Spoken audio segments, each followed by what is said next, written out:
Good night, sweetheart. It's time for bed. Do I have to, Mama? Just listen to your mother. But who's tucking you in? The wolf. No. The bear. No. My nanny. Yay! Now up we go. Faster, faster. You're a train. You're a train. Daisy Armstrong.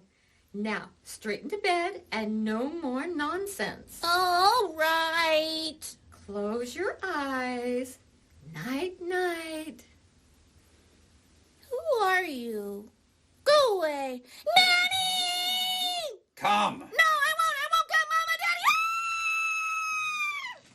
Daddy. Good evening. The story you're about to witness is one of romance and tragedy, primal murder, and the urge for revenge.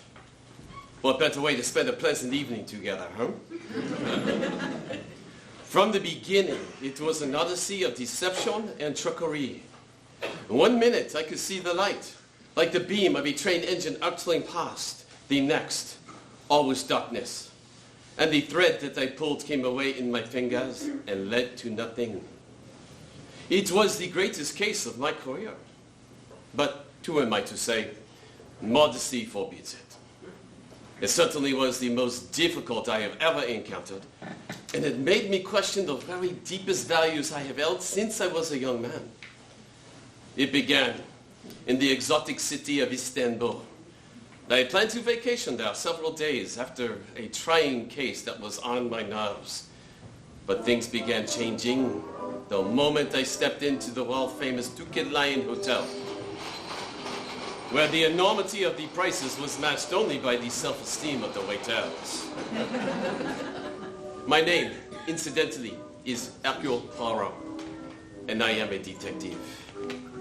This way, monsieur. I have a beautiful table that I'm sure you will enjoy. It is this year's first time in Istanbul. That is correct. How did you know? Oh, I have my ways, monsieur, my little observations. In this business, one needs to be a detective, like that famous Poirot fellow who comes from France. I believe he's Belgian. No, from France. I know him personally.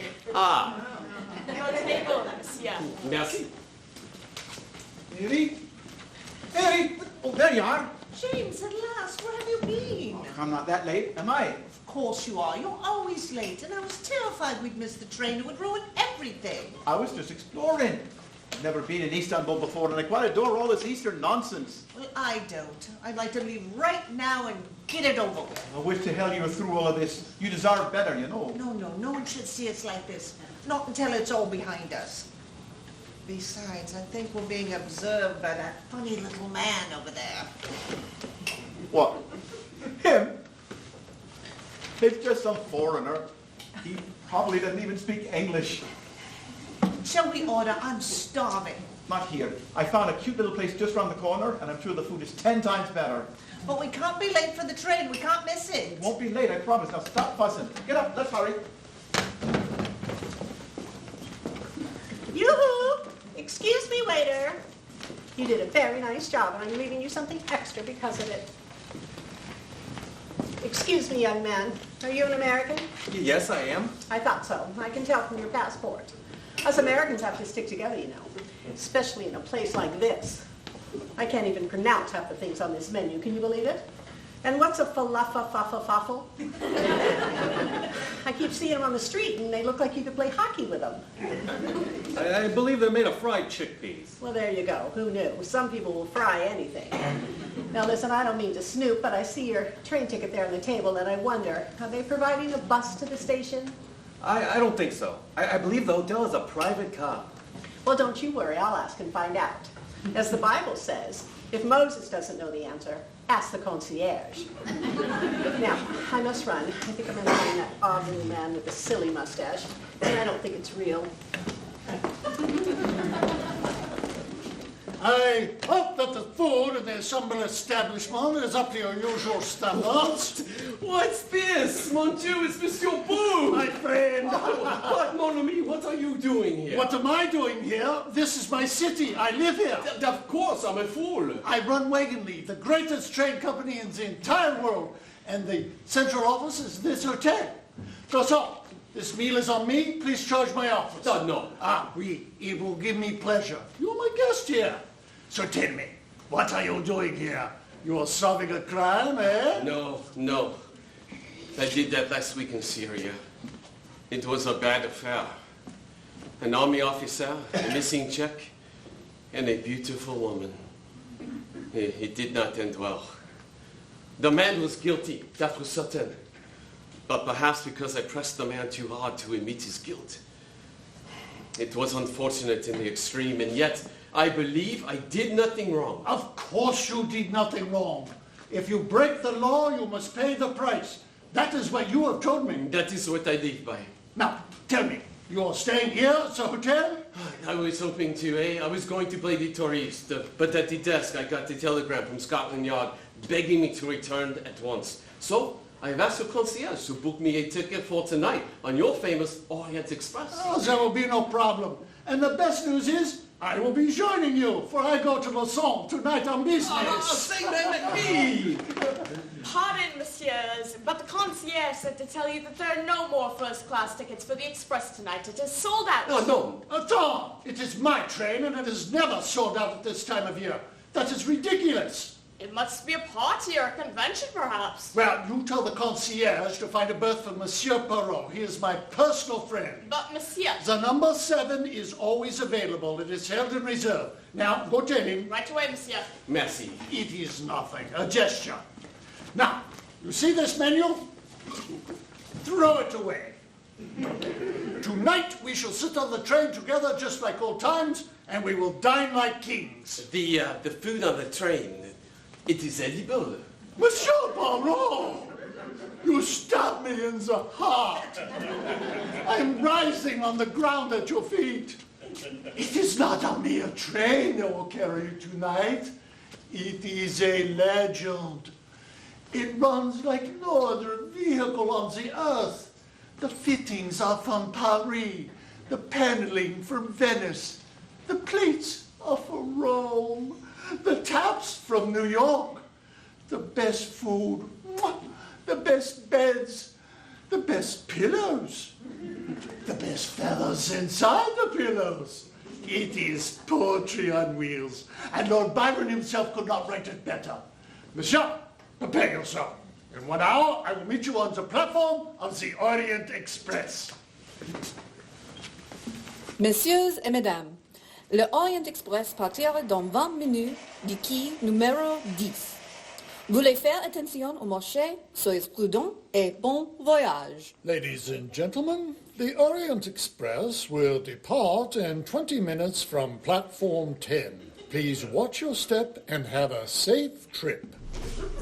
Greta, put those suitcases down. You are driving me mad. No, princess, do not have concern. They're not so heavy as they look, I'm sure. They are extremely heavy. Princess Dragomirov, how lovely to see you. Please, let me help you, madame. It is mademoiselle. I am not married, except to God Almighty who lives in heaven. Greta, not now. This is Greta Olsen. I am missionary, and I work in Africa with little babies. I have agreed to pay her way if she will assist me as I travel to Paris. But your usual companion, Miss Schmidt. She is very sick. The doctors are calling it a cardiac event, but she is German, so it is very unlikely to slow her down. I will pray for Miss Schmidt, and God will protect her. Greta, that is enough. Get on the train. Compartment 11, Princess, as usual. And Miss Olsen, you will be sharing with Miss Mary Debenham in compartment 4. I'm Miss Debenham. Ah, mademoiselle, you will be sharing with Miss Olsen here. I will do my very best to not be disturbing you. I'm sure we'll get along just fine. Hector! Here, sir. I'm right here. Is the luggage on board? Yes, sir, it is. And I checked this morning for any mail that may have arrived overnight, and this came in, apparently. God damn it. I know, it's awful. I mean, just look at this. Prepare to die? Keep your voice down. You should call the police. None of their business. But these are dangerous. This is the third one you've had in a week. It's good you have a gun. Would you keep your voice down? Excuse me, can you direct me to compartment number 7, please? Number 7. Monsieur, I believe there must be some mistake. Oh, let us hope not. I must get to London by the end of the week. My name is Hercule Poirot. Hercule Poirot, the detective. Well, what do you know? Hercule Poirot. I've heard of you. You're famous. Merci, monsieur. Ratchet. Samuel Ratchet's the name. Import-export. I may have some business for you. I am afraid I am on vacation, monsieur. You'll change your mind once you hear the price. Monsieur Ratchet, you are in compartment 2. I know where I'm going. Thank you. We'll discuss this inside. Au revoir! Monsieur Poirot, alors! You have beat me to the gate. You have met Michel? He is from Paris and he is the best conductor in the company. Merci, monsieur. But your friend here says that he's number 7, and I'm afraid that it's taken. Indeed, the entire first-class coach is full. That is incredible! I know, monsieur. All the world elects to travel tonight. You will put him in number 1, please. It is my personal compartment. I will find something in one of the other carriages. No, I cannot take your bed, mon ami. I insist. It is done. Michel, you will make the arrangements? I am in your debt. Now tell me, have all the passengers checked in with you? Not yet. We are still waiting for Mrs. Abad and the Count and Countess Adreni. I hear the Countess is one of the greatest beauties of Europe. She is Hungarian, I believe, a commoner who became a doctor, and when she married the Count, she became royalty. I see her now. Countess Elena Adreni, welcome. I am Monsieur Book of the Wagon League. I am delighted to see you. Your reputation precedes you, madame.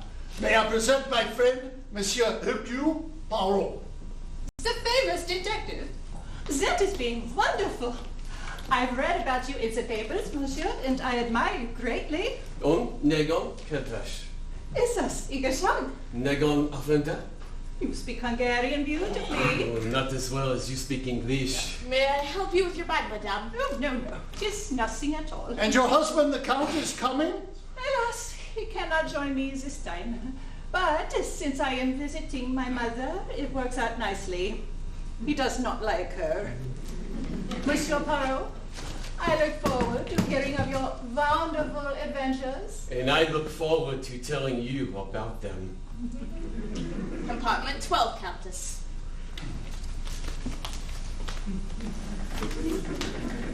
I think you are in love, my friend. I will not discount this possibility.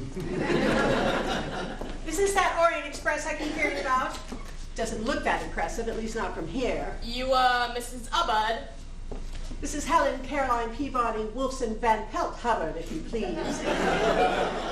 From the beautiful garden state of Minnesota.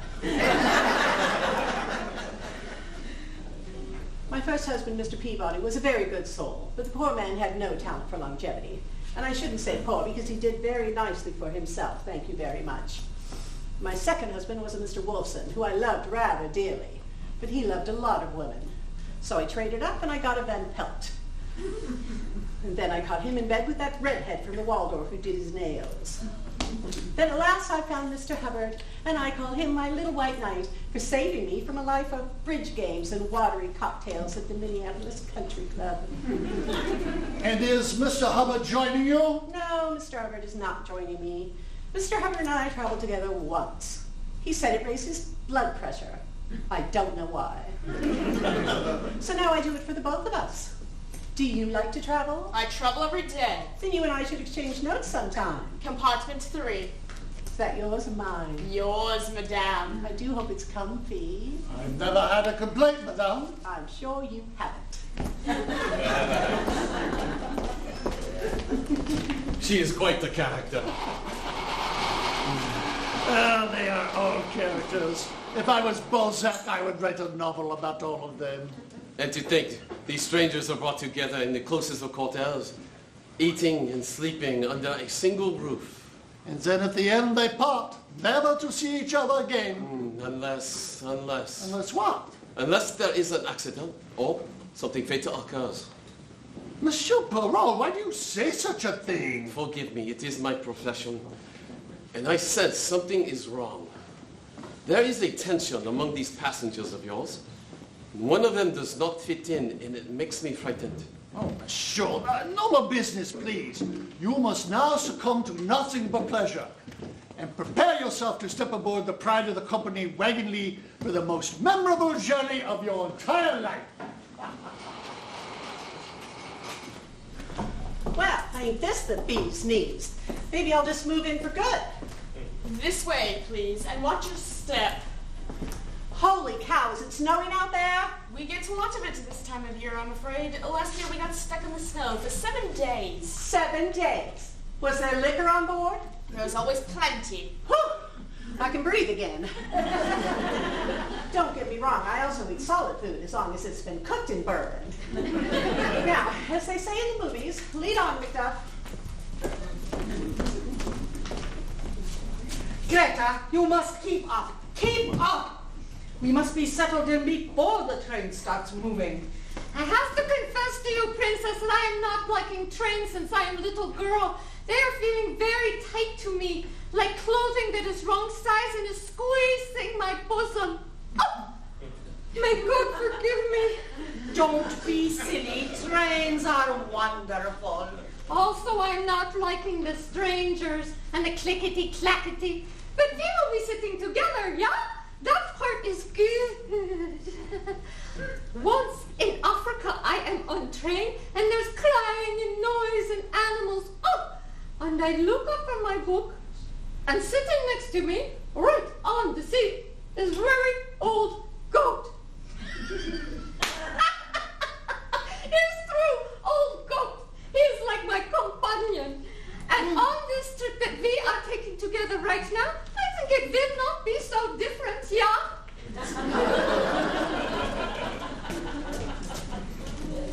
Oh, Mr. Poirot, slow up. I want to talk about that proposition. No, I am afraid now is not a good time. Sure it is. Sit down. I'll be quick, I promise. I am afraid. Sit down. Eh bien, proceed. Mr. Poirot, I have a job for you. I take on few new cases. You'll take on this one, I guarantee it. And why is that? Because I'm talking big money. Mr. Poirot, I have an enemy. I would guess you have many enemies. And what is that supposed to mean? You are successful, n'est-ce pas? Successful people have many enemies. That's right. Exactly. You see, I've been getting some threatening letters lately. And I want another pair of eyes to do some snooping around. That's what you do, isn't it, snooping? Of course, I can take care of myself. But I'll pay you $5,000. How does that sound? No. All right, 10 for a few days' work. I am not for sale, monsieur. I have been very fortunate in my profession. And so now I take on only such cases that interest me. And frankly, you do not interest me. You want me to grovel, is that it? I want nothing, monsieur, except to leave.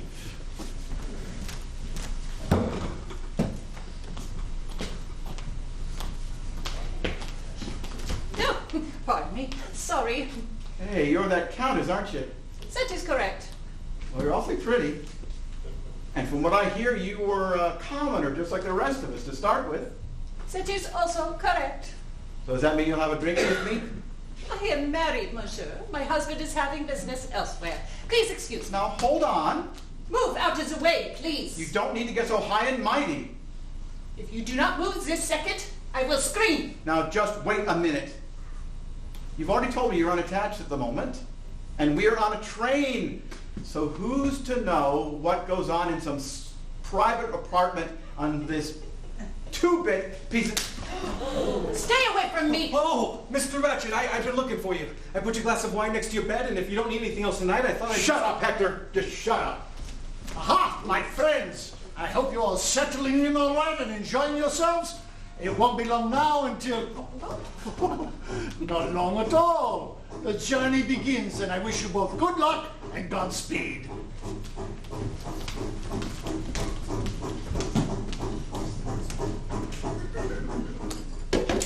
Hello? Hello?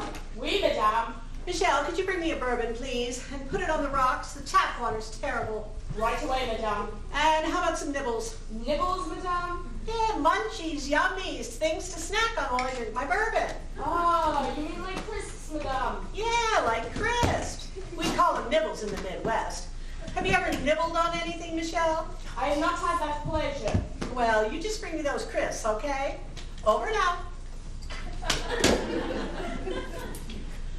Not looking too bad there, kid. You're getting younger every day. Huh? Come on in here, come on in here. Alexander's Ragtime Band. Come on in here, come on.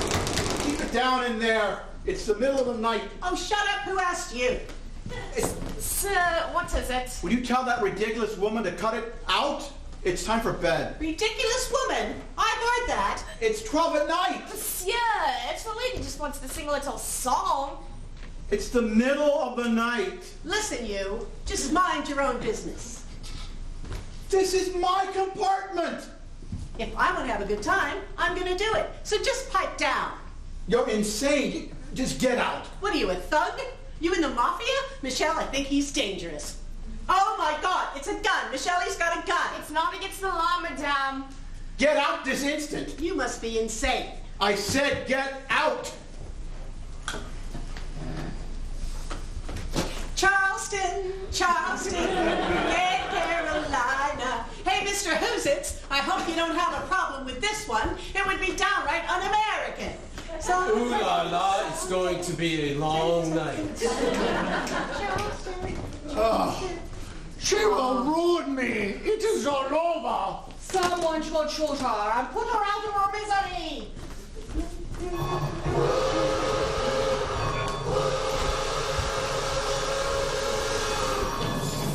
Orient Express to Belgrade Station. Orient Express to Belgrade Station. Emergency call number 867. Alert code blue. Hello, this is important. Do you read me? Are you there? Belgrade? Belgrade? Orient Express. Pray, continue. We've just left Sofia and the snow is becoming heavier by the minute. I'm getting concerned as we head to the mountains. Please prepare your rescue equipment in case it's not finished. Belgrade? Belgrade, can you hear me?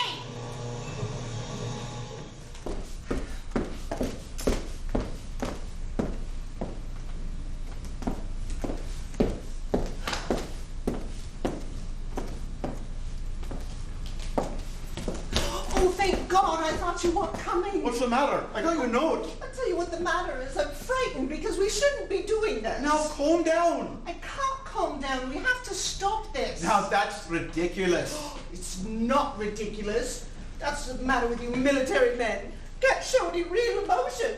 It's all stiff upper lip, no matter what's happening.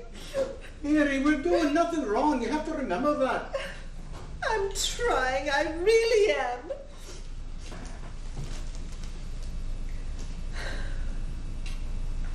Better. Yes, I think so. There was a hill outside my home in Scotland, and I used to sit there for hours, watching the trains go by in the valley below. I knew they were going to exotic places, and I wanted to climb aboard in the worst way. But you didn't. No. I suppose I realized it would break my mother's heart. You're a very good man. She was a very good woman. You know what the worst of it is with all this traveling we've been doing? We get no real privacy. It's maddening. Well, I don't see anyone around at the moment. You? No, I guess I don't. Oh, James. Be strong. I will, I promise. Hi. I hope I'm not interrupting. Of course you're interrupting, you moron. Are you blind? Oh, I'm sorry. I can just go get a snack or a... The train is stopping. What is it? What's happening? The snow. Look. Not now. We've hit a snowdrift. Christ, that's all we need. Shall we go take a look? What good would that do? James, he's right. Let him go. Mary? Go ahead, Mr. McQueen. We'll be right here waiting for you. I'll be back in a minute. Why did you send him off like that? James? Ah. Help! Someone come quickly, help! Mrs. Hubbard, what is it? There was a man in my room. He ran off, I'm sure of it. Which way did he go? That way, just now. But, madame, that is where I am coming from, and I saw no one. Well, maybe he ducked into one of the compartments or something. I don't know. I'm telling you, I was lying in my bed, dead to the world. I open my eyes and I see this man going out the door, and he's wearing a uniform. Where would he come from? I don't know. He just suddenly appeared. And he looked like? I don't know. I barely saw him. 1 second he was there, and then he was gone. He was like a phantom. But how is this possible? How should I know? Perhaps you were dreaming. I was not dreaming. I know when I'm dreaming, my mouth gets dry. Does my mouth look dry to you? And your door was locked? Of course it was locked. But people have keys, don't they? I'll bet you have keys. Don't you own this company? No, madame, I run the company and I will look into it. Well, all right then. But hurry up about it. I don't feel safe. She is keeping you busy, our Mrs. Havard. You have no idea. She insists there was a man inside her compartment. Michel, perhaps. Impossible. He is helping the engineer at the moment. Attends. We are not moving. You are telling me. A snowdrift. We are stuck until men are sent from Belgrade to dig us out. No. I am sorry, my friend, but I promise you will be completely comfortable for as long as it takes. Boom! Have you tracked him down yet? Not yet, madame. Well, keep trying. Good night, my friend. I hope you get a good sleep tonight, because that will make one of us. And hurry up about it. I wonder.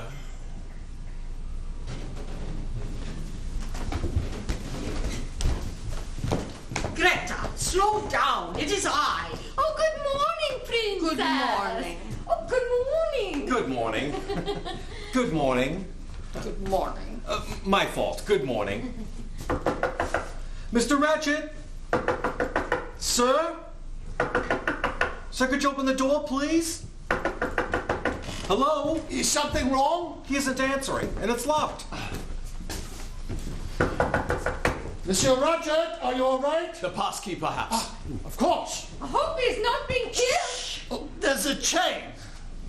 Hello? You must force the door.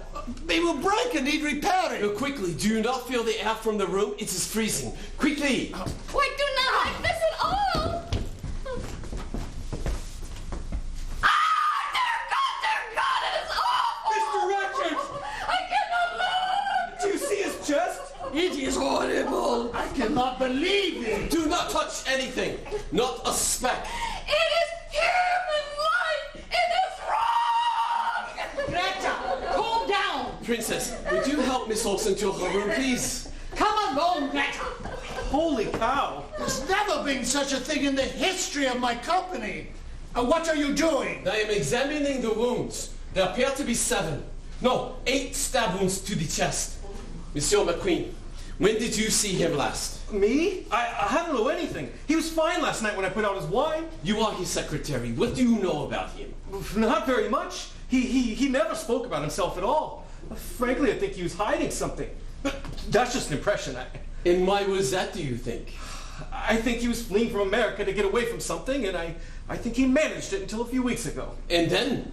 He began to receive these threatening letters. They're in my room. Do you want to see them? Yes, go quickly and ask the Countess to join me. I'll be right back. It is incredible for such a thing to happen on my train. Ooh, it's freezing in here. You have observed the window? Oui, it is open. And what do you see outside? Nothing. Exactly.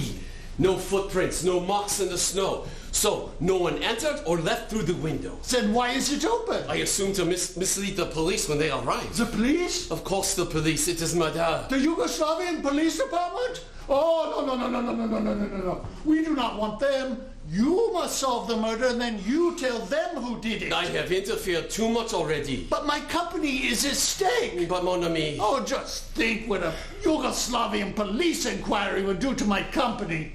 People would say, oh no, I could not travel on the Orient Express. I could be murdered in my bed.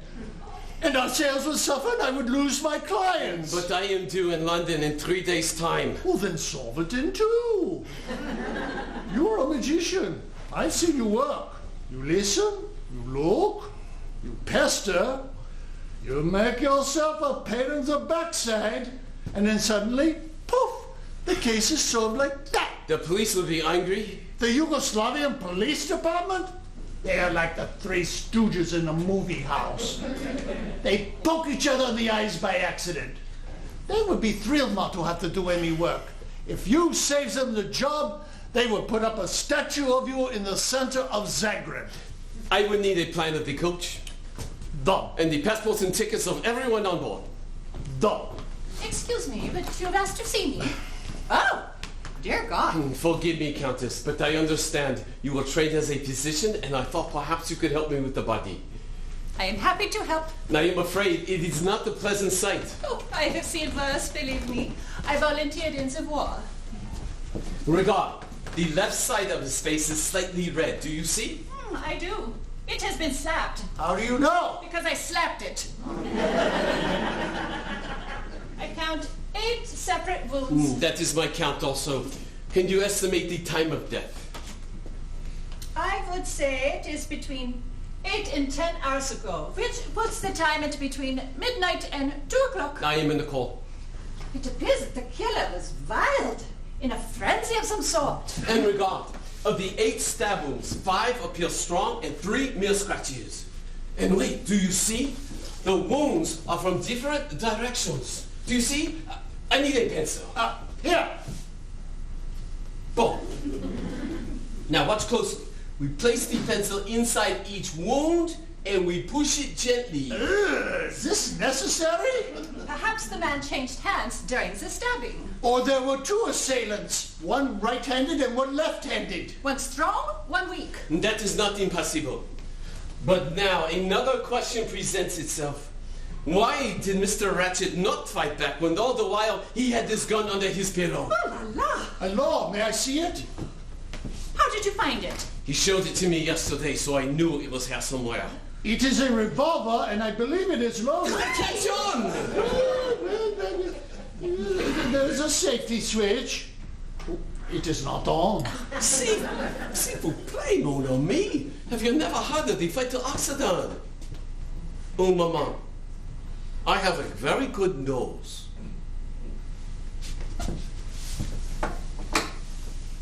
Smell the glass of wine.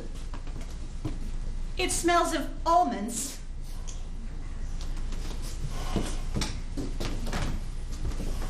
He was clearly drugged, which is why He did not fight back. And what is that in his pocket? Voila. It is a watch, and the face is smashed. It is stopped at 1:15. Aha! We have something important, yes? And the count is the time of death, and the countess said between midnight and 2. So there it is. It could not be clear. 1:15 is the time of death. It is obvious. It is possible. What do you mean it is possible? What's wrong with it? I do not yet know what is wrong and what is right, because I am still investigating. Over here is a pipe cleaner. And here is a match. And here is another match of a different shape. There are dozens of clues in this room, and I am suspicious. Oh, look at this on the floor. It is a lady's handkerchief with the letter H on it. And yet another clue. And who is this H? As in Hamlet? That is the question. There's Mrs. Hubbard. Her first name is Helen. And the princess? Her name is Natalia Dragomirov. And there's Mary Debenham, and Greta Olson, and James Arbuthnot, and Hector McQueen, and I am Constantine Book. And such a thing like this has never happened in the history of the Wagon League, and it will ruin my company, and I want you to solve it immediately. You are upset? I am very upset.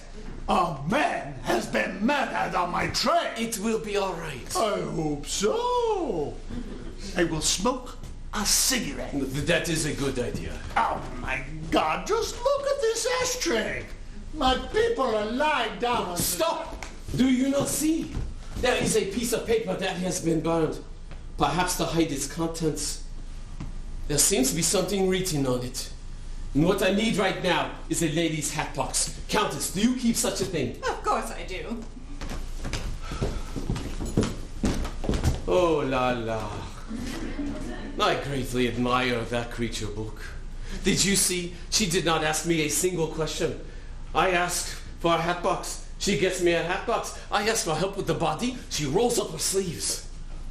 Suddenly, I have a desire to be young again. Do not move. I am getting a spirit lamp. I use it to heat the wax for my mustache. And why do you need a spirit lamp? Because this time I am using science to catch the guilty party. Usually for me, it is the psychology, the mind of the killer. But not with these clues. Why not? Because I do not trust them. The handkerchief. Did a woman drop it, or did a man put it there and say, I will make this look like a woman's crime? Same thing with the pipe cleaner, eh? I will make this look like a man has done it. There is also the watch, the gun, the window, the wine, the match. There are too many clues, and I am unhappy. Your hat box, monsieur. Merci, madame. C'est vous offrir. If I asked you to leave your husband and come away with me to Monte Carlo, what would you say? I would say, give me 5 minutes, I need to pack. I will get back to you. In the meantime, please, put these. Merci.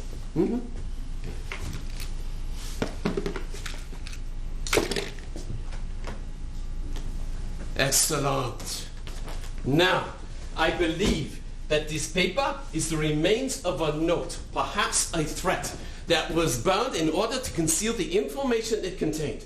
Now, I want you to watch closely, for I believe some letters will appear, but only briefly, as the flame is striking them, and we must regard them while we can. Now, let us put it over the flame like so. Remember little Daisy Armstrong? But what does it mean? There was a case in America 3 years ago. 4. A little girl was murdered. It was in all the papers. I do not remember. It was a case most horrible. Horrible. A little girl named Daisy Armstrong was kidnapped from her home in Long Island, New York. And the ransom was set at $200,000, and it was paid. But Daisy was not returned to her parents. And 3 days later, the little girl was found dead, murdered, in the woods not far away from her home. The police caught the man, but he had ties to organized crime, and they got him off by changing the evidence. He would have been hanged if he had been found by the public, but he gave them the slip and disappeared. But what has this got to do with Ratchet? I think we can guess this, no? Of course. McQueen said that Ratchet was fleeing something in America and that he succeeded until the letters began arriving. Then, do you think... Ratchet's real name was Bruno Cassetti, the man who murdered little Daisy Armstrong. Good God. Excuse me, Mr. Poiroy. I found the letters. Bon, merci. And so it begins. Monsieur Bouc, please gather the passports of everyone in this carriage. Then send to me the princess and Mrs. Hubbard, Miss Olsen together. Then Monsieur McQueen, then Mrs. Hubbard. Now, quick, beat, before the trail is cold. It is clear that someone on this train committed this murder. And I will find out who it is. I promise you. Monsieur Poirot, we are here out of a sense of duty. That is all. I do not like having my day disturbed. Then let us begin immediately. Now, it says in your passport that you are Russian? That is correct. I have been in exile since the Bolshevik dogs took over. And your first name is? Natalia. And is this your handkerchief, mademoiselle? Of course not. There is a letter H on it. My initials are N.D. Natalia Dragomirov. Is it yours, mademoiselle? No, I could not afford such a beautiful thing as this. It would be a sin. May I ask each of you where you were last night between midnight and 2 o'clock?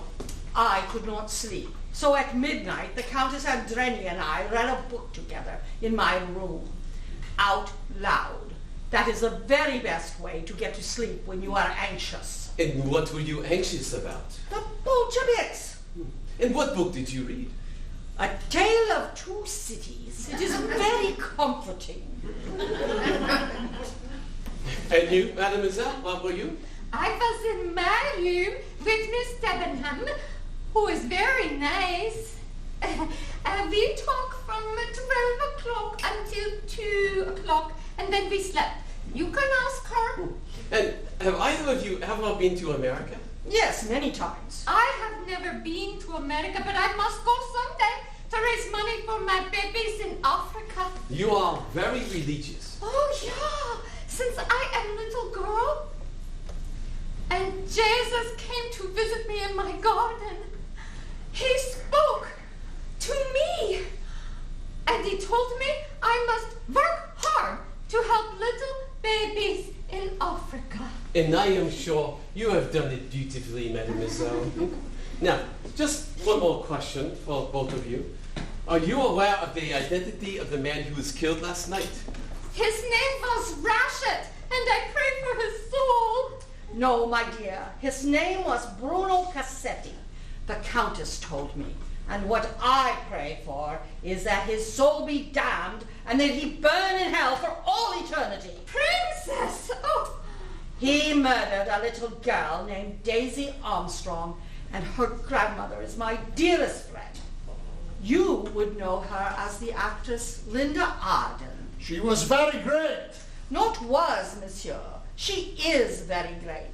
She remains very much alive and is the greatest actress on the American stage. But when her 5-year-old granddaughter was murdered by this monster Cassetti, she took many years to recover. Indeed, she is not yet recovered. And there were 4 who died? No, monsieur, 5. 5 people died. Little Daisy and her mother, who was pregnant, died in childbirth. And the baby died as well. And Daisy's father, Captain Armstrong, could not live with what had happened, and so took his own life, and a housemaid as well.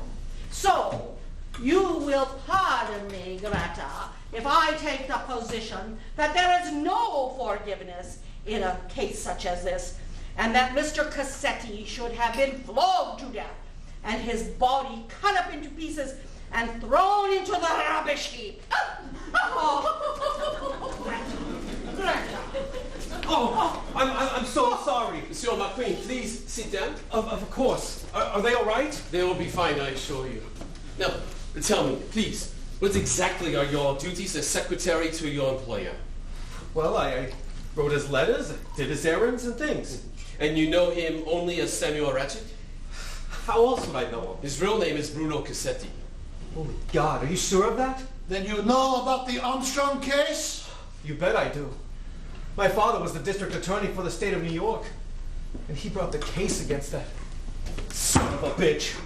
I'm sorry, but you have no idea what he did to that family, and they were so kind to me. Can you tell me who was in the Armstrong household? Mrs. Armstrong had a sister. She went to graduate school, but after the tragedy, she moved to Europe, and I think she got married. Her name was Helena. And also, Mrs. Armstrong's mother would come to visit. She was an actress. Anyone else? There was a governess and a baby nurse. And poor Suzanne. She was the French housemaid. She came from Paris. And my father's office thought she might be implicated, and she was so distraught from the accusations that she killed herself. I mean, it turned out she was innocent. My father was shattered. He never recovered. And can you tell me where you were last night between midnight and 2 o'clock? 12 to 2? I was with Colonel Arbuthnot on the observation deck. And did you see anyone last night you did not recognize? No, I saw Michel the conductor, the other conductor, Colonel Arbuthnot, and Miss Debenham. The other conductor? There is a second conductor? I guess so. I saw him. He was in uniform? Yeah, the same one Michel wears. And what did he look like?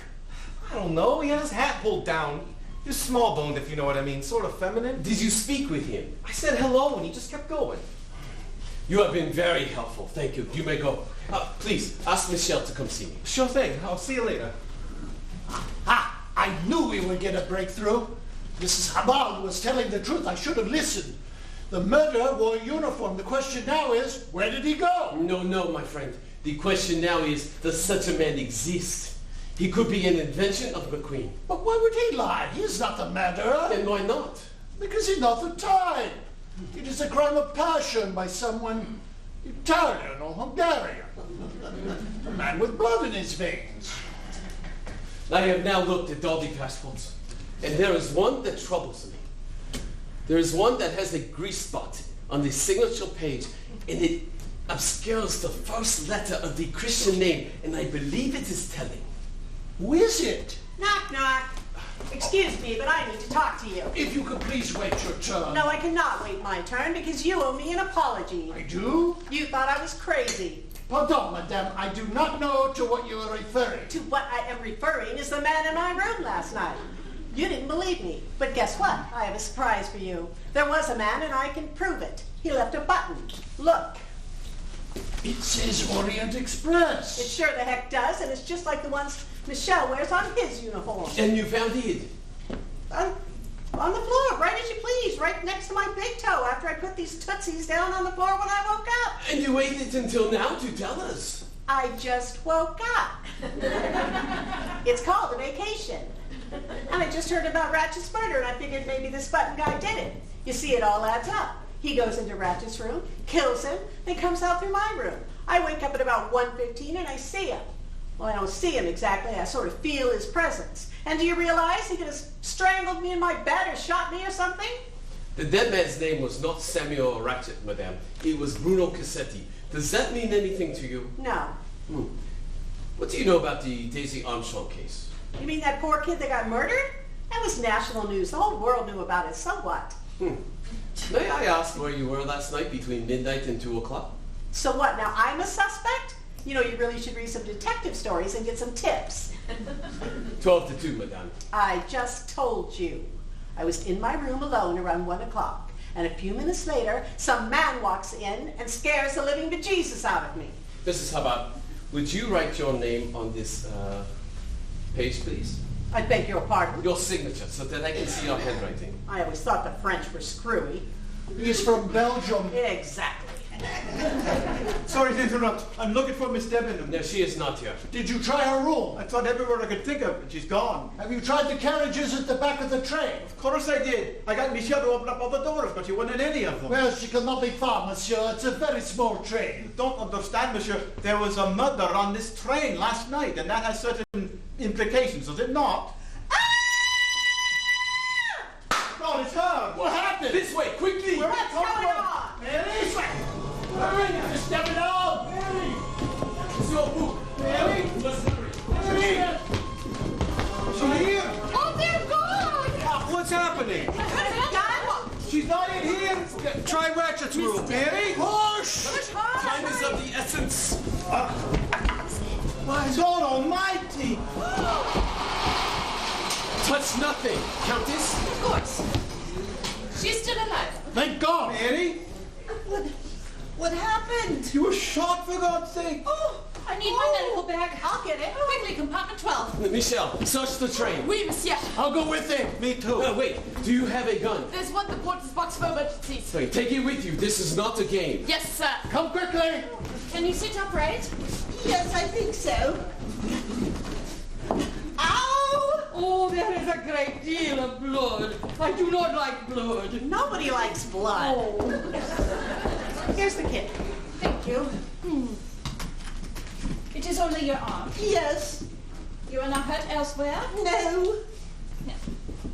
Do not be alarmed. I am merely cutting the sleeve of your blouse open so I can have a better look. I cannot watch. Now, as this may hurt a bit, it is, what do you call in English, jute? Iodine. Iodine. Ow! Be careful, Lydia. I'm all right, Colonel. You are remarkably lucky, Miss Debenham. 2 inches to the left, and it would have been fatal. Thank God for small blessings. Countess, may I ask Miss Debenham a question? You are well enough. Yes, I think so. It is very simple, mademoiselle. Who shot you? I only caught a glimpse. He was... The what? Tell us. It doesn't make any sense. He was wearing a sort of uniform. Oh, but I may have been imagining it. Can you tell us what happened? I'll try. I woke up very disoriented, as if I'd been drugged or something. And I had a splitting headache. So I looked in my suitcase for some aspirin and I couldn't find any. So I stumbled out of my room and I saw that Mrs. Hubbard's door was ajar. And I called out to her and there was no response. And then, well, I know I shouldn't have, but I went into her room. I'm so sorry. Oh, it's quite all right. Go on. Well, my head was splitting by this point, and I wasn't thinking clearly. So I looked in Mrs. Hubbard's makeup bag for some aspirin, and that's when I saw the knife covered with blood. A knife? In my bag? Yes. Where is it? Oh, I left it there. I was so frightened. Holy cow, I'll go get it. Stop! You will not go get it. I will retrieve it when I am ready. Miss Debenham, continue. Well, let me just say that this does prove that there's a man in Mrs. my room. Hubbard! I'm sorry. You talk too much. I beg your pardon. Miss Debenham, Yes, well, I was so frightened by the knife that I must have backed into Mr. Ratchet's room. And then I remembered seeing the body covered with blood and wounds, and I screamed, and then I saw the man with the gun, and oh, I don't remember anything else. It's all right. are you sure it was a man? Well, I think so. I assumed it was. I suppose I'm not positive. He must have been in this room, behind the door, waiting to escape. So if I had come in here first, then whammo! No more shoot-twos in the shower. And such a loss that would have been. Mrs. Hubbard, may I ask, where do you keep your makeup bag? Of course. It's on the back of the door, hanging on the handle.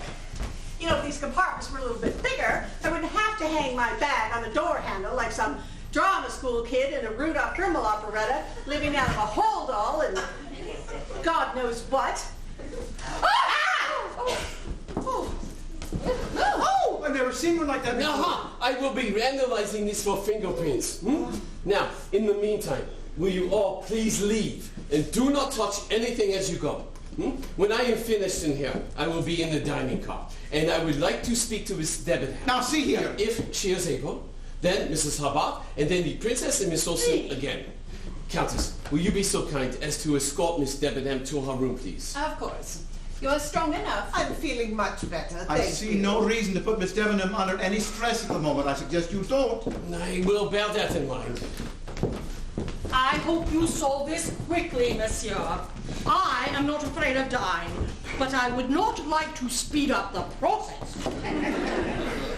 I intend to sue this company on the grounds of sheer anxiety. Eh bien, madame, you are not the only one anxious at the moment.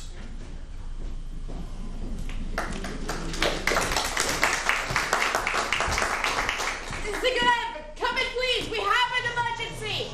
We cannot reach Belgrade, and we are 20 miles from the nearest town. We need assistance. Zagrean, come in.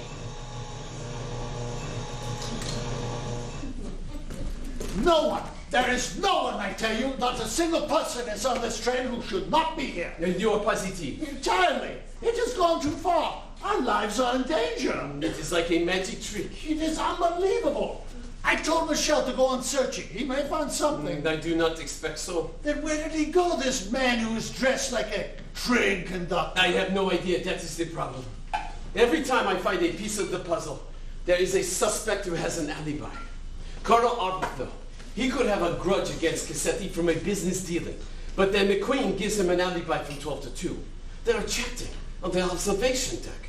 Aha! I say, what about Miss Olsen? She is strange.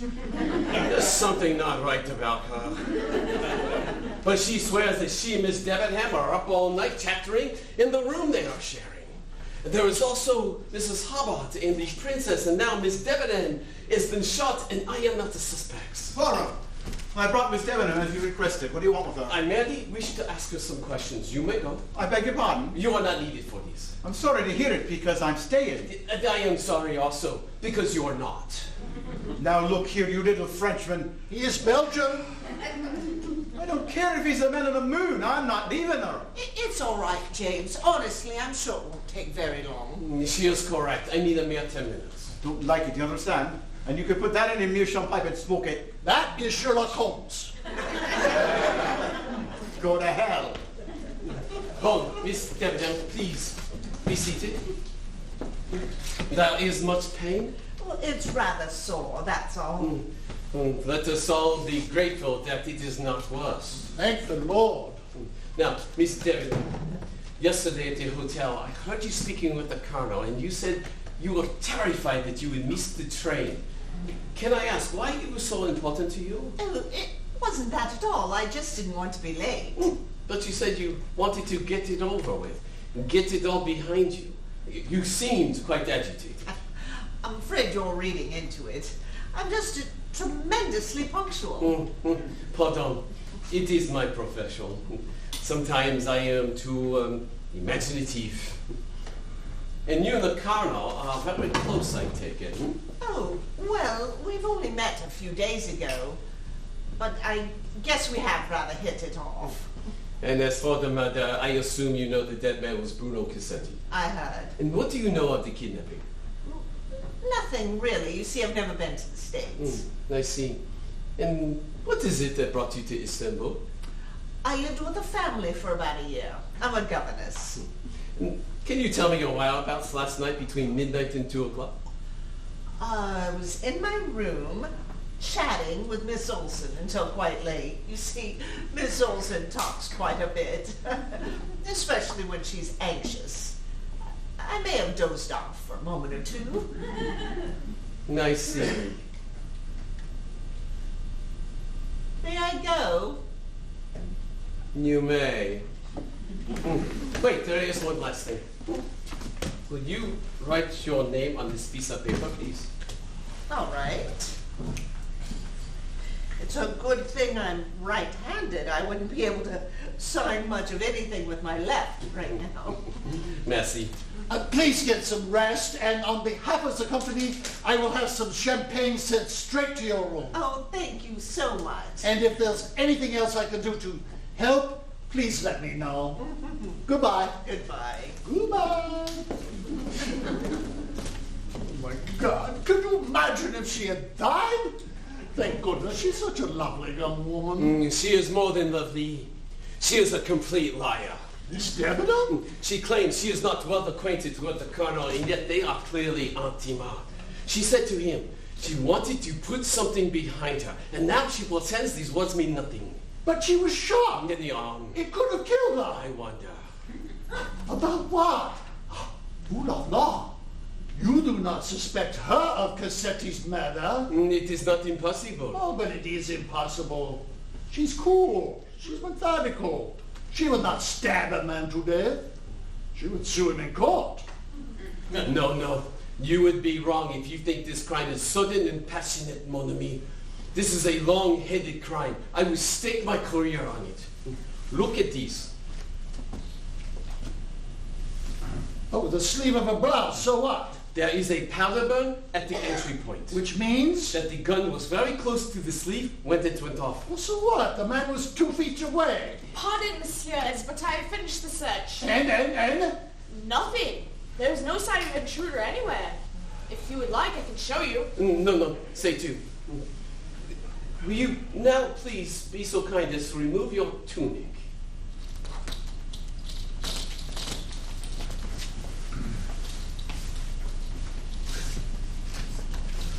I see that all of your buttons are in place, and moreover, each thread for every button here is old, so nothing has been sewn on recently. That is correct, but may I ask... Mrs. Hubbard found this button in her room this morning.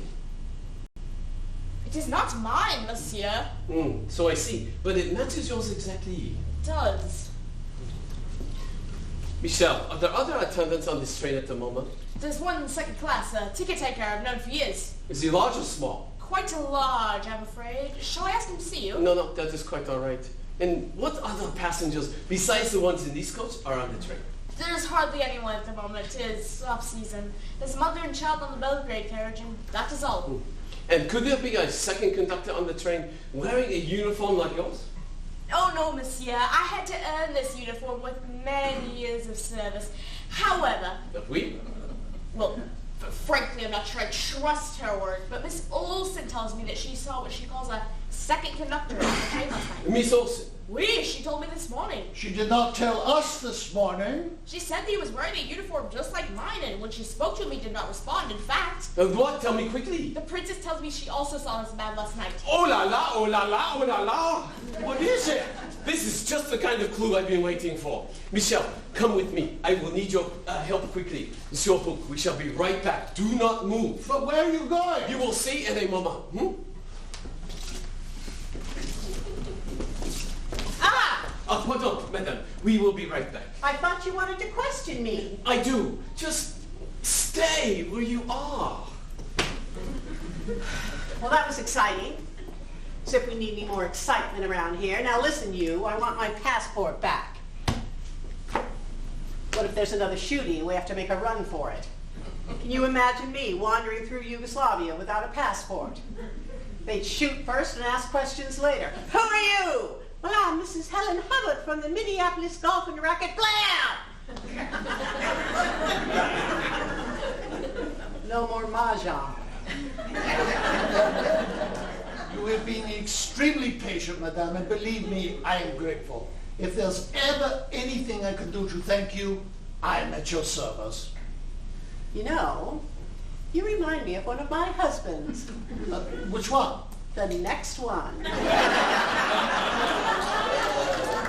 No, please, put it back. It is my suitcase. You may not take it. You must have a reason. I have an absolute reason. Please stop. Monsieur Poirot! Miss Olsen, you must permit me to take a look in your suitcase. But they are private things. It has my undergarments. Monsieur Poirot, really? Miss Olsen, we will look at nothing that will embarrass you. You have my promise, wait, I have an idea. Princess, will you be so kind as to assist me? I suppose. Miss Olsen, Michel tells me you saw a second conductor on the train last night. Is this correct? Yeah. And what did he look like? He was small, like a woman. That is correct. I saw him as well. Ah, bon, that is perfect. It seems everyone on this train has seen the second conductor, except for myself and Miss Jordan. So, the question now is, where did he go? Is he hiding on the train? If he were wearing a uniform like this, we could spot him quickly. Therefore, at least one conclusion is that he has hidden his uniform and done so in the luggage of one of the passengers. But why choose me? There are other suitcases. Try the other ones first. Princess, will you be so kind as to raise the lid and tell us what you see inside? Oh, it is the uniform. I have never seen it before. I have hurt no one ever. I would not do such a thing. I am not a murderer. Now, I am not accusing you. You have done nothing wrong. I have done nothing wrong. Mr. Book, does the jacket have all of its buttons in place? No, there is one missing. And there you go. Are you surprised by that? Wait, there's something more. Ooh la la, mon Dieu. It's a pass key for the doors on the train. And that would explain how he got into my room. Now, mademoiselle, just tell me, when was the last time you looked in your suitcase? It was yesterday. Used after we boarded. So, someone could have hidden it this morning after you left the room. I have no idea. I have never seen it before. Monsieur Poirot, I must insist that you stop bullying poor Miss Olsen in this manner. She is simply not up to it the way the rest of us are. You are correct. Forgive me. Will you now be so kind as to help Miss Olsen back to her room? And take Mrs. Hubbard with you. I need to speak with the Countess alone for a moment, if you do not mind. Well, of course we mind. Every time things get juicy around here, you throw us out again. Would you stop with your gossip mongering? Me? Your mouth's open so much I can count your teeth. What a pleasure to learn you know how to count, bird brain. If I'm a bird brain, then you're a communist. I am not a communist. I am in exile. From your husband, no doubt, who couldn't wait to get rid of you.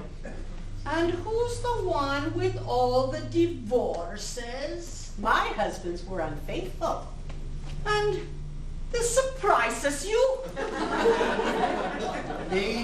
Ladies, we are all a little worked up at the moment. Please, this way. Thank you.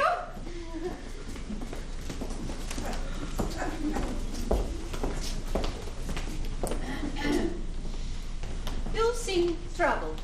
I am getting more and more concerned. That another crime will occur. No, that I will solve this one. Countess, what is your maiden name? Goldenberg, as you see in the passport. Oui. And now you go by Andreny. My husband's name? Of course. The Countess Andreny. And I believe your first name is Elena. That is correct. Am I a suspect? I merely ask questions. That is my job. I thought we were friends. It is my greatest wish. But please, indulge me. This morning, I was examining your passport and I noticed a grease spot at the beginning of your name, Elena. The spot obscures the first letter and you could easily hide another letter, such as H. Now, if you add an H to the beginning of the name, it becomes Helena, which was used by Shakespeare in A Midsummer Night's Dream. That is true. The kind of name an actress might choose for her daughter. I suppose. An actress such as Linda Arden, the grandmother of little Daisy Armstrong. If you say so. And the name Linda Arden is itself a stage name, surely. And the word Arden was the maiden name of Shakespeare's mother, and also the name of the forest in his play entitled... As you like it. You know your Shakespeare well for a Hungarian. I have studied Shakespeare since I was a child. Yes, I know. I believe your mother, Linda Arden, taught it to you. And that would make you the aunt of little Daisy Armstrong. The aunt who went to graduate school, got a degree in medicine, then moved to Europe and got married. I do not know this woman, but I would imagine that she still suffers from the loss of her niece and her sister. My dear, there is no use denying it. When the train gets underway again and we reach the next city, a simple telegram will get me a photograph of Daisy's aunt, and then it will be all over. But I didn't kill him. I should have, but I didn't. I didn't even know who he was until you discovered it. But then, when you did, I realized that if you knew that I was Daisy's aunt, then you would think that I killed him because he was a blackmailer, a swine, and the murderer of a darling, sweet, innocent child who deserved to live. My dear, really? It's the truth, I swear to God. But I'll tell you this. If I had known who he was, that he was Bruno Cassetti, the man who stole two of the people I love most in this world, I would have pushed the dagger through his chest myself. And believe me, no other wounds would have been necessary.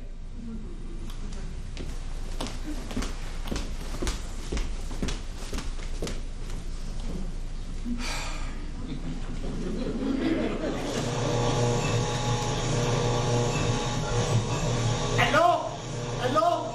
Can you hear me? I'm calling Zagreb Station. Can you hear me, Zagreb? This is Constantine Hook of the Orient Express. We are hearing you, Mr. Hook. You're loud and clear.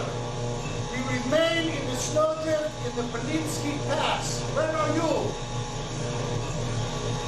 We have been delayed, Monsieur, but should reach you presently. How are conditions? We are losing Ethan Light. Provisions are low. The passengers are angry, and we have a dead man rotting in storage. Are things with you? I want to know what the hell's going on. He wrote me a note and said to meet him here. He wrote me the same thing. I find this ridiculous. Where's that little Frenchman hiding? Is he being mysterious again? He sent me a note to join him here. I received one also. Well, he's obviously up to something, the little weasel. Pardon. Pardon. I have kept you waiting and I apologize. I had to, how do you say, get my ducks in a row. Ducks? What ducks? It is an expression, Greta. You drive me crazy. Please, all of you be seated. I have an announcement to make.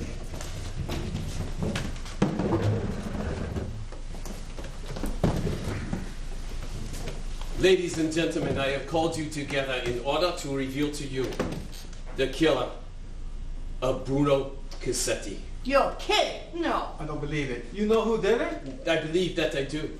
But first, I must interrogate one of the last passengers on this train who has yet to answer any of my questions. Colonel Arbuthnot. Me? James? Do you have a problem answering my questions, monsieur? No, of course not. Oh, excellent. Now, in the course of your service to your country, did you know an officer named Charles Armstrong? No. Have you heard of him? Oh, yes, of course. We served in the same theater of action, but we never met. Have you heard of the Daisy Armstrong case? Yes. She was a little girl who was killed by some brute who was out for money. And did you know that Colonel Armstrong was Daisy's father? No, we didn't. Or that he took his own life after the tragedy? I'm sorry to hear it. Colonel, at the hotel in Istanbul, I overheard you say to Miss Debenham, you wish she was out of all this. What did you mean? I have no idea. Then she said no one should see you together until it was all behind you. Until what was behind you? I can't imagine. Are you aware you are obstructing justice? I'm aware of no such thing. And you, mademoiselle, can you explain what you meant? I told you already. I just wanted to get the trip over with. And I think you're lying. Now look here. Sit down, Colonel. I am still talking. Now tell me what you meant at the hotel. You wanted to get her out of what? She wanted to get what behind her? I'm married, all right? I'm in the process of getting a divorce, which I desired, because my wife is seeing another man. But I'll lose my case in court if it's known that I'm socializing with a woman. After the divorce is behind us, then we can stop hiding. But that's why we try to keep it private, no thanks to you. Well, you have been doing a very poor job of it, I am afraid. Well, some of us have emotions, Poirot. Oh, I'm sure that you would sell out your own mother if it would solve one of your damn cases. But I don't think you know what the hell you're doing. No, I know exactly what I am doing. I am investigating the murder of Bruno Cassetti. Well, he deserved to die. Ah! So you know who he is? Well, yes, they told me. Oh, but you did not know before they told you? And you were not friends with the colonel in the war? You did not save lives together as you fought with the Indian army in the northern frontier? You did not swear fidelity and friendship with this man at the time of your trial by fire together. And now, you don't even give him the respect he deserves after all the tragedy and loss he had to endure before he took his own life. Shut up, you little carpet ninny. What do you know? What are you doing? Loyalty, and you got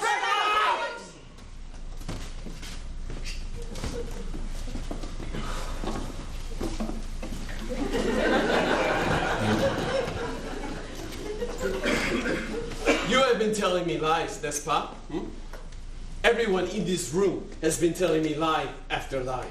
But make no mistake, I know who killed Bruno Cassetti, and I know precisely how it was accomplished. Well, we're listening. The facts could not be more simple. At 5 o'clock last evening, this train left Istanbul on its way to Calais, with stops in between.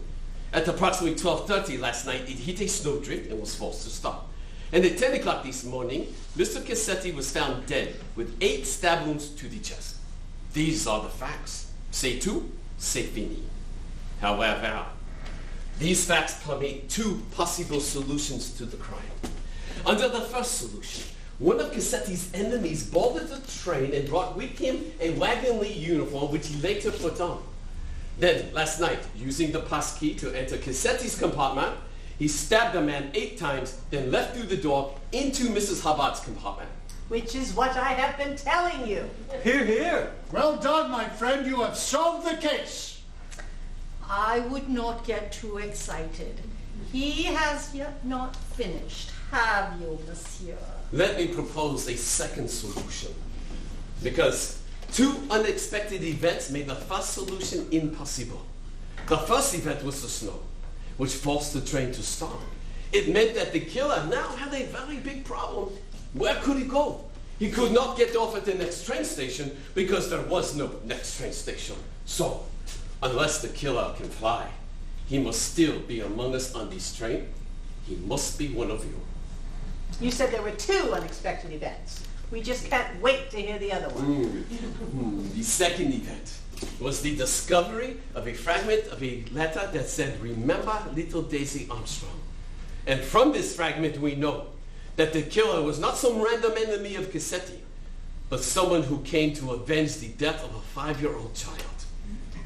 Am I being fair about this, Miss Debenham? What do you think? I suppose so. Excellent.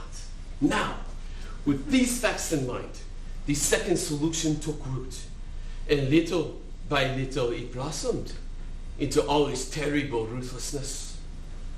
The first clue leading to this solution appeared within an hour of my arrival at Istanbul, when I learned that there was not a single ticket left in the first-class coach of the Orient Express. It is never sold out at this time of year. That is ridiculous. And it was ridiculous. Why was this train so suddenly full? But thanks to Monsieur Book, I had a berth on the train, and soon, on the platform, I met the most astonishing company of actors. Monsieur Poirot, I look forward to hearing of your wonderful adventures. Princess Dragomirov, how lovely to see you. I have agreed to pay her way if she will assist me as I travel to Paris. I am not married except to God Almighty who lives in heaven. Hungarian, French, Russian, Swedish. What were all these people doing on the same train? Something was amiss.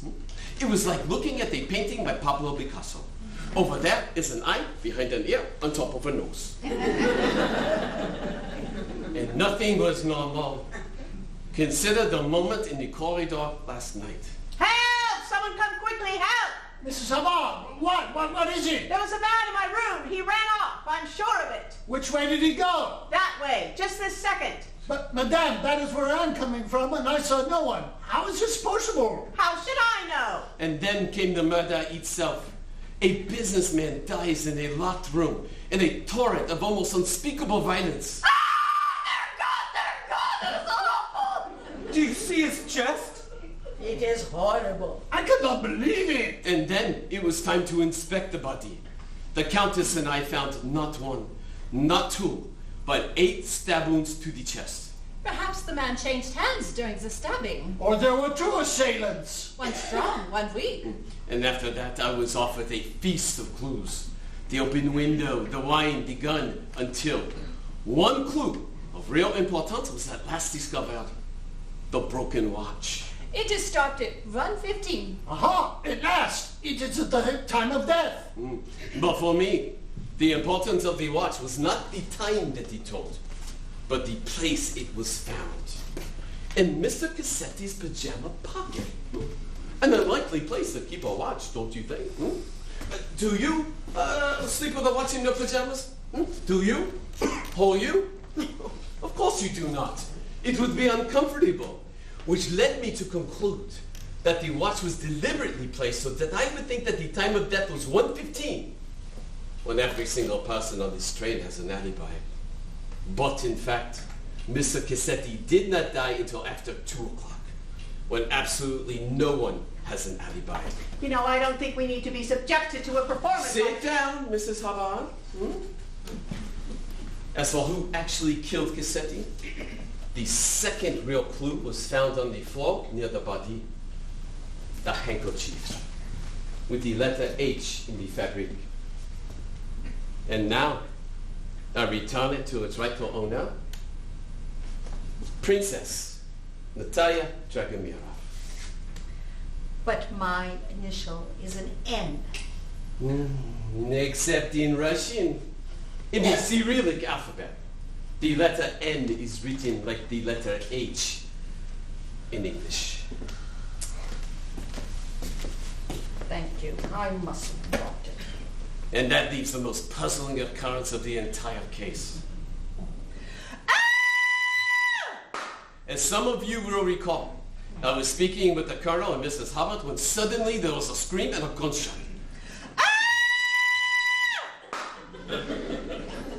But But this was no ordinary scream and gunshot, my friends. It was a fabrication. So fantastic and elaborate that for a moment, even I was confused. My God, it's her! What happened? Mary! Within moments of seeing Miss Debenham on the floor, I knew it was all a sham. A performance. Why would a man only 2 feet away merely graze the victim in the arm? And why would I find a powder burn on the sleeve of the blouse where the bullet entered? Because she fired the bullet herself, then dropped the gun and fell to the floor. Nonsense. I'd have to be crazy. Exactly. Crazy. That all committed totally to a course of action that meant everything to you. 4 people on this train were friends or family of Daisy Armstrong. Do you not find this incredible? My father brought the case against that son of a bitch. Her grandmother is my dearest friend. He deserved to die. I would imagine that she still suffers from the loss of her niece. And if there were 4, could there be 6 or 8? Could Miss Debenham not have been young Daisy's governess at the time of the kidnapping? I lived with the family for about a year. I'm a governess. And Greta Olsen, who has been a baby nurse for many years. May we not suppose she was Daisy's nurse on Long Island? I am missionary, and I work in Africa with little babies. And as for Michel, it struck me from the beginning that a scheme like this could not be accomplished without someone on the inside. Let's say a conductor who could come and go as he pleased. And then I recalled the maid, Suzanne, who took her own life, was from Paris, like Michel. And I wondered, could this unfortunate girl be Michel's sister who went to work in America? And that leaves one last passenger on this train not accounted for. It leaves Mrs. Hubbard, who has certainly turned in the finest performance of the evening. It is not hard to see that she is an actress by profession, the grandmother of little Daisy Armstrong, the great Linda Arden, who dazzles so many audiences during her distinguished career. Come on in here, come on in here, Alexander's Ragtime Band. Mrs. Hubbard, I salute you. And I assume you masterminded this from the beginning. Is this true? I always wanted to be a director. And so, in the end, the murder was committed. There were 8 stab wounds to the body. Some strong, some weak, some left-handed, some right-handed. And there were 8 killers. You planned this together. You killed together. And in the name of justice, you played God together. For that little girl. For my sister, you paid! For Charles.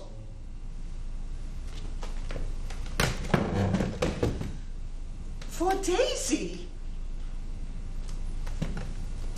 For little Daisy. For my father. For my darling Daisy.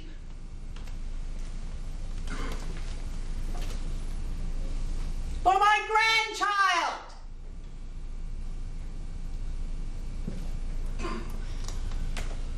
And now, my friends, what am I to do? It cannot be long before the Yugoslavian police arrive, at which time I must tell them the truth. N'est-ce pas? You mean the truth, of course, about the second conductor.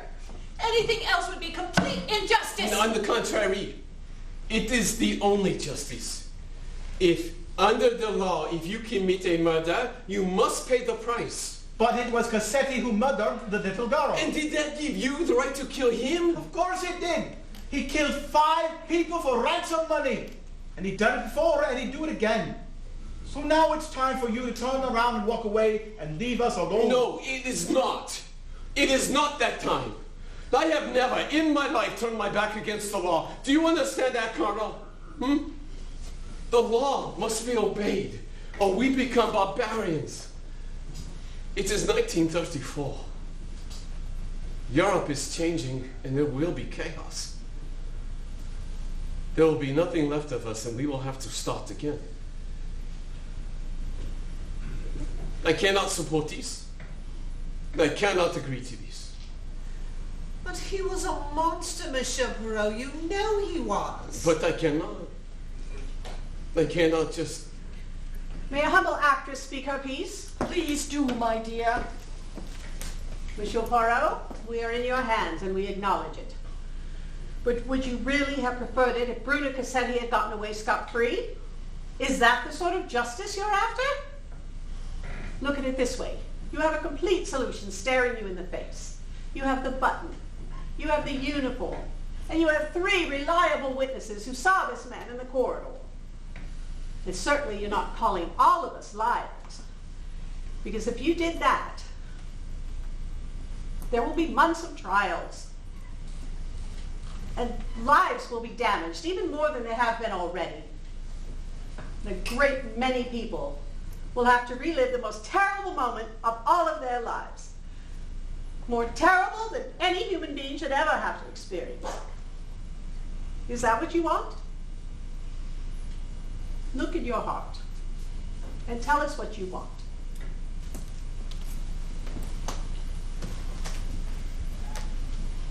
You put me to the test, madame. And I am greatly troubled. Monsieur Bouc, my friend, you are the director of the Wagon Lee. What do you say? In my opinion, the first solution you put forward is entirely correct. We had a deadly intruder disguised as a conductor, and I believe that is the solution you should offer the police.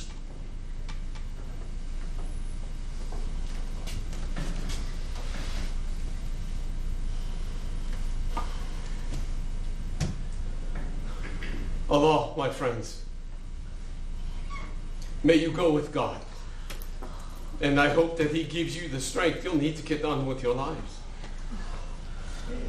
James.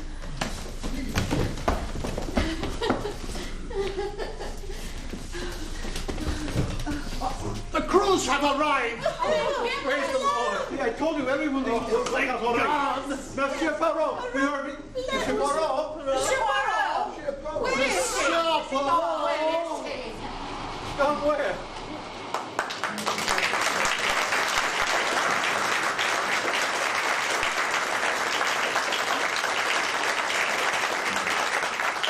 And so, the case was over at last, and the passengers went their separate ways. I have learned since that time that Miss Olsen did in fact get to Africa for the first time, as he turned out. And she did work with the children and saved many lives. The Colonel and Miss Debenham married in a quiet ceremony in St. James Square. Monsieur McQueen returned to his business, Michel to his trains, and the princess left us for the great beyond. The Countess, alas, returned to her husband. Monsieur Bouc and I have remained good friends. And Mrs. Habab, the great Linda Arden, recently returned to the stage in a musical entitled No No Nanette, in which I am told she brings the audiences to their feet. Meanwhile, I beg you to believe me when I tell you I wish all of them well. And I hope that they prosper until the end of their days. But at night, in the darkness when I am all alone, I ask myself again and again, was this justice? Did I do the right thing? And on many such nights, it is not until morning that I can close my eyes.